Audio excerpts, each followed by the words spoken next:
Welcome to মৌলিক study. মৌলিক স্টাডিতে তোমাদের সবাইকে স্বাগত। আজকে 20 এপ্রিল 2024-এর কারেন্ট অ্যাফেয়ার্সের ইম্পর্টেন্ট প্রশ্ন নিয়ে চলে এলাম। চলো শুরু করা যাক। 1 নম্বর প্রশ্ন, সম্প্রতি কবে বিশ্ব যকৃৎ দিবস বা ওয়ার্ল্ড লিভার ডে 2024 পালন করা হলো? এটা 19শে এপ্রিল পালন করা হলো। 19শে এপ্রিল বিশ্ব সম্প্রদায় বিশ্ব লিভার দিবস পালনের জন্য একত্রিত হয়। এটি একটা উদ্যোগ যা লিভারের স্বাস্থ্যের উপর গুরুত্বপূর্ণ আলোকপাত করে এবং লিভারের রোগের বিরুদ্ধে প্রতিরোধমূলক ব্যবস্থা প্রচারের জন্য এটা পালন করা হয়। বিশ্ব স্বাস্থ্য সংস্থা WHO লিভার দিবসটি 2012 সালে প্রথম 19শে এপ্রিল শুরু করেছিল। লিভার সম্বন্ধে একটু বলি। যকৃৎ বা লিভার এটা একটা অঙ্গ শরীরের যা হজম, বিপাক সহ অসংখ্য শারীরিক ক্রিয়াকলাপে গুরুত্বপূর্ণ ভূমিকা পালন করে। লিভারকে প্রভাবিত করে না এমন কোনো রোগ এই সমস্ত নেই। পাচনতন্ত্র নয়, কিডনি, ফুসফুস, হৃৎপিণ্ড, মস্তিষ্ককে এই সমস্ত লিভারের রোগ প্রভাবিত করে। লিভারে অত্যাধিক চর্বি জমলে যা নন অ্যালকোহলিক ফ্যাটি লিভার নামেও পরিচিত। এই সমস্ত রোগ সম্পর্কে সচেতনতা আনতে এই লিভার দিবসটা পালন করা হয় বা যকৃৎ দিবসটা। 2024-এর থিম হচ্ছে keep your liver healthy and disease free. পরের প্রশ্ন 2 নাম্বার, সম্প্রতি কবে জাতীয় রসুন দিবস বা ন্যাশনাল গার্লিক ডে 2024 পালিত হলো? এটা 19শে এপ্রিল পালন করা হলো। রসুন হচ্ছে পেঁয়াজের প্রজাতির একটা পেঁয়াজের মতোই একটা প্রজাতি। 7000 বছরের বেশি সময় ধরে মানুষ ব্যবহার করে আসছে। রসুনের যে প্রভাবশালী গুণ আছে, পুষ্টিগুণ, সুস্বাদু স্বাদ, সেই সমস্ত কথা খাবারে এর ব্যবহারের কথা মনে করানোর জন্য এই গার্লিক ডেটা পালন করা হয়। পরের প্রশ্ন 3 নাম্বার, কবে মিস AI কৃত্রিম বুদ্ধিমত্তার প্রভাবশালীদের জন্য বিশ্বের প্রথম সৌন্দর্য প্রতিযোগিতা আয়োজিত হতে চলেছে? এটা 10ই মে আয়োজিত হতে চলেছে। ভালো করে দেখো প্রশ্নটাই। বিশ্ব AI ব্যবস্থা, আর্টিফিশিয়াল ইন্টেলিজেন্স বা কৃত্রিম বুদ্ধিমত্তা, এই প্রভাবশালীদের জন্য বিশেষভাবে প্রথমবারের মতো সৌন্দর্য প্রতিযোগিতায় এটা সাক্ষী হতে চলেছে। মিস AI নামে ডাকা হবে এই অনন্য প্রতিযোগিতায়। এই ভার্চুয়াল সৃষ্টিগুলি একে অপরের বিরুদ্ধে দাঁড় করাবে তাদের অনলাইন উপস্থিতি, নান্দনিকতা এবং তাদের সৃষ্টির পিছনে প্রযুক্তিগত দক্ষতার ওপর তাদের বিচার করা হবে। এবং তাদের বিচার করার সময় তাদেরকে পুরস্কার হিসেবে $20,000 পুরস্কার দেওয়া হবে এবং মুকুট দেওয়া হবে এবং মিস AI হিসেবে তাদেরকে সম্মানিত করা হবে। এবং সেখানে এই বিচার করবেন 4 জন সম্মানিত ব্যক্তির একটা প্যানেল দ্বারা। পরের প্রশ্ন 4 নাম্বার, সম্প্রতি কোন বিমানবন্দর সেরা বিমানবন্দর স্টাফের জন্য স্কাইট্রাক পুরস্কার পেয়েছে? উত্তরটা হচ্ছে Hyderabad international airport limited.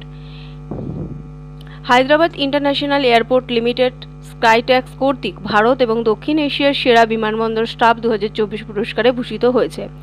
ঘোষণাটি 17ই April জার্মানির ফ্রাঙ্কফুর্টের প্যাসেঞ্জার টার্মিনাল এক্সপো 2024-এর সময় করা হয়েছিল। এই প্রশংসাটি বিভিন্ন ফ্রন্টে বিমানকর্মীদের দ্বারা প্রদত্ত পরিষেবার ব্যতিক্রমী মনের ওপর জোর দেয়, যেমনটি সতর্কতামূলক নিরীক্ষা মূল্যায়নের মাধ্যমে মূল্যায়ন করা হয়েছে। পুরস্কারটি বিমানবন্দরের কর্মীদের প্রশংসনীয় কর্মদক্ষতার একটি প্রমাণ, যারা গ্রাহকমুখী সমস্ত ভূমিকা জুড়ে বন্ধুত্ব এবং দক্ষতায় পারদর্শী হিসেবে কাজ করে। তো স্কাইট্রাক্স এই পুরস্কারটা দিয়েছে। এটা কি সম্বন্ধে বলি, এটি একটি বিশ্বব্যাপী বিখ্যাত এয়ার ট্রান্সপোর্ট রেটিং সংস্থা। 1989 সালে এটা তৈরি হয়েছিল। বিশ্বব্যাপী বিমানবন্দর এবং বিমান সংস্থাগুলির ব্যাপক মূল্যায়ন পরিচালনা করে এবং 1 থেকে 5 পর্যন্ত রেটিং দেয়। পরের প্রশ্ন 5 নাম্বার, সম্প্রতি কোথায় 16তম বিশ্ব ভবিষ্যৎ শীর্ষ সম্মেলনের আয়োজন করা হয়েছিল? উত্তরটা হচ্ছে আবুধাবি। 16তম বিশ্ব ভবিষ্যৎ শীর্ষ সম্মেলন আবুধাবিতে হয়েছে। বিশ্ব নেতা, নীতি নির্ধারক, টেকসই শক্তি এবং জলবায়ু উদ্যোগের বিশেষজ্ঞদের একত্রিত করেছে। শীর্ষ সম্মেলনের জন্য বৈশ্বিক জলবায়ু, কর্ম, পুনর্নবীকরণযোগ্য শক্তি, শক্তি সুরক্ষা এবং টেকসই উন্নয়নের মতো গুরুত্বপূর্ণ বিষয়গুলিতে সংলাপকে উৎসাহিত করার জন্য এটা করা হয়েছিল। আন্তর্জাতিক পুনর্নবীকরণ শক্তি সংস্থার মহাপরিচালক ফ্রান্সেসকো লা ক্যামেরা 2030 সালের মধ্যে নবনয়নযোগ্য শক্তি সপক্ষে কমপক্ষে 11 টেরাওয়াট ক্ষমতা বাড়ানোর জরুরি অবস্থার মধ্যে জোর দিয়েছে। এটা আলোচনা হয়েছিল। আবুধাবি এটা হচ্ছে সংযুক্ত আরব আমিরাতের রাজধানী। মুদ্রা সংযুক্ত আরব আমিরাত দিরহাম। প্রধানমন্ত্রী মোহাম্মদ বিন রশিদ আল মাকতুম আর রাষ্ট্রপতি মোহাম্মদ বিন জায়েদ আল নাহিয়ান। পরের প্রশ্ন 6 নাম্বার, সম্প্রতি জেনারেল মনোজ পান্ডে কোন দেশের সশস্ত্র বাহিনীর একাডেমিতে উচ্চ প্রযুক্তির IT ল্যাব উদ্বোধন করেছেন? উত্তরটা হচ্ছে উজবেকিস্তান। 15 থেকে 18 এপ্রিল 2024 উজবেকিস্তান সফরের সময় সেনাপ্রধান জেনারেল মনোজ পান্ডে উজবেকিস্তানে একটি অত্যাধুনিক আইটি ল্যাবরেটরি উদ্বোধন করেছে। ভারত এবং উজবেকিস্তানের মধ্যে দ্বিপাক্ষিক প্রতিরক্ষা সহযোগিতার ক্ষেত্রে একটি উল্লেখযোগ্য মাইলফলক বলতে পারো। এই উদ্যোগটি সেপ্টেম্বর 2018 সালে দেশের প্রতিরক্ষা মন্ত্রকের বৈঠকের সময় এটা উদ্বুদ্ধ হয়েছিল। এটা দুই দেশের মধ্যে সম্পর্ক দৃঢ় করার জন্য এটা একটা গুরুত্বপূর্ণ ভূমিকা। উজবেকিস্তান এটা মধ্য এশিয়ার একটি রাষ্ট্র। রাজধানী তাশকন্দ, মুদ্রা উজবেকিস্তানি সোম, অফিসিয়ালি ভাষা উজবেক, সব প্রেসিডেন্ট হচ্ছে শভকাত মির্জিয়েভ। পরের প্রশ্ন 7 নাম্বার। সম্প্রতি কোন সংস্থার রিপোর্ট অনুযায়ী ভারতে জনসংখ্যার প্রবণতা এবং প্রজনন স্বাস্থ্য বৈষম্য দেখা গেছে? উত্তরটা হচ্ছে ইউএনএফপি অর্থাৎ ইউনাইটেড নেশন পপুলেশন ফান্ড। জাতিসংঘের জনসংখ্যা তহবিলের সর্বশেষ প্রতিবেদনে interwoven life threads of hope ending inequalities in sexual and reproductive health and rights শীর্ষক ভারতের জনসংখ্যার গতিশীলতা এবং যৌন এবং প্রজনন স্বাস্থ্যের ক্রমাগত বৈষম্যের ওপর আলোকপাত করেছে। আনুমানিক 144.17 কোটি জনসংখ্যা নিয়ে বিশ্বব্যাপী ভারত চীনকে ছাড়িয়ে গেছে এবং প্রতিবেদনে প্রকাশ করেছে যে 77 বছরের মধ্যে ভারতের জনসংখ্যা দ্বিগুণ হবে, কিন্তু এখানে মৃত্যু হ্রাস পেয়েছে, বিশ্বব্যাপী 8% হয়েছে। দুর্বল গোষ্ঠী যেমন প্রতিবন্ধী মহিলা, অভিবাসী, জাতিগত সংখ্যালঘু, এলজিবিটি QIA+ ব্যক্তি, সুবিধাবঞ্চিত জাতিগুলি যৌন এবং প্রজনন স্বাস্থ্য পরিষেবাগুলিতে উচ্চ এবং বাধার সম্মুখীন হয়েছে। অনিচ্ছাকৃত গর্ভধারণ মাতৃমৃত্যুর হার কমানোর ক্ষেত্রে অগ্রগতি হলেও নারীদের জন্য সীমিত শারীরিক স্বায়ত্তশাসন, প্রজনন অধিকারের ওপর সীমাবদ্ধতা বৃদ্ধি সহ ক্রমাগত চ্যালেঞ্জের ওপর এটা জোর দেওয়া হয়েছে। এইগুলা রিপোর্ট অনুযায়ী দেখা গেছে। UNFPA United nation population fund এর লক্ষ্য হলো, এটা একটা সংস্থা যার লক্ষ্য হলো বিশ্ব নেটওয়ার্ক প্রণয়ন এবং মাতৃ স্বাস্থ্য উন্নত করা। এই সদর দপ্তর মার্কিন যুক্তরাষ্ট্র, প্রেসিডেন্ট ফার্নান্দো ক্যারেনা। প্রতিষ্ঠা হয়েছিল 1969 আর এখানকার প্রধান হচ্ছে নাটালিয়া কানেম।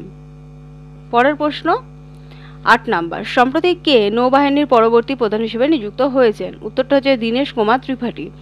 এটা একটু লিখে রাখবে, কারণ অ্যাডমিরাল আর হরি কুমার ছিলেন এর আগে। ভারত সরকার ভাইস অ্যাডমিরাল দীনেশ কুমার ত্রিপাঠীকে PVMS এর বর্তমানে নৌবাহিনীর সহ প্রধান হিসেবে দায়িত্ব পালন করেছেন, বর্তমানে করছিলেন। তিনি 30 এপ্রিল 2024 পরে নৌবাহিনীর প্রধান হিসেবে নিযুক্ত হবেন। বর্তমান অ্যাডমিরাল আর হরি কুমার এই দিন থেকে তার অবসর গ্রহণ করবেন এবং তার জায়গায় দীনেশ কুমার ত্রিপাঠী স্থলাভিষিক্ত হবেন।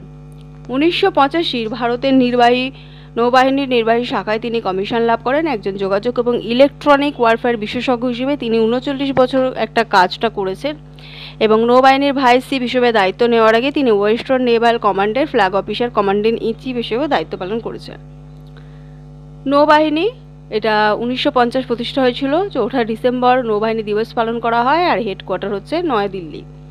পরের প্রশ্ন 9 নাম্বার। সম্প্রতি কোন ভারতীয় খেলোয়াড় 25 মিটারের ওপরে সর্বনিম্ন লিম্বো স্কেটিং করে নতুন বিশ্ব রেকর্ড করেছেন? উত্তরটা হচ্ছে তাক্কভি ভাগানি। দক্ষতা, নমনীয়তা এবং অটল সংকল্পের একটি অসাধারণ প্রদর্শনে ভারতের তরুণ স্কেটিং সংবেদন তাক্কভি ভাগানি 25 মিটারের ওপর সর্বনিম্ন লিম্বো স্কেটিং করার একটি নতুন বিশ্ব রেকর্ড করে তার রেকর্ড বইয়ে তার নাম খোদাই করেছে। 18 এপ্রিল 2024 গুজরাটের আহমেদাবাদের 6 বছর বয়সী প্রবীণ মানুষদের তৎপরতার সীমা লঙ্ঘন করে মাটি থেকে 16 মিটার অর্থাৎ 6.29 ওপরে উঠে তিনি দূরত্ব অতিক্রম করেছিলেন। পরের প্রশ্ন এবং লাস্ট প্রশ্ন 10 নাম্বার। সম্প্রতি 13তম ইউরোপিয়ান গার্লস ম্যাথামেটিক্যাল অলিম্পিয়াড 2024 ভারতীয় মেয়েরা কতগুলি পদক জিতেছে? উত্তরটা হচ্ছে 4।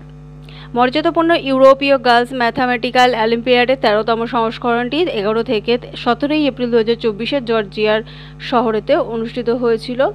তীব্র প্রতিযোগিতার মধ্যে ভারতীয় দল বিজয়ী হয়েছে এবং অসাধারণ গণিতিক এবং আর্থিক দক্ষতা প্রদর্শন করেছে এবং একটা উল্লেখযোগ্য পদক জয় করেছে। 13তম EGMO 2024 ভারতের 4 সদস্যের দল ভারতীয় 2টি রূপো এবং 2টি সিলভার এবং 2টি ব্রোঞ্জ জিতেছে। মোট 4টে পদক জিতেছে। 4জনকার মধ্যে নাম বলি। গুঞ্জন আগরওয়াল গুড়গাঁও হরিয়ানা, সে রূপো জিতেছে। আর একজন রূপো জিতেছে সঞ্জনা ফিলো, তিনি তিরুবনন্তপুরমের বাসিন্দা। ব্রোঞ্জ পদকজয়ী দুজনকার নাম হচ্ছে লারিসা হিসার হরিয়ানা আর সাই ভিঠল পুনে মহারাষ্ট্র।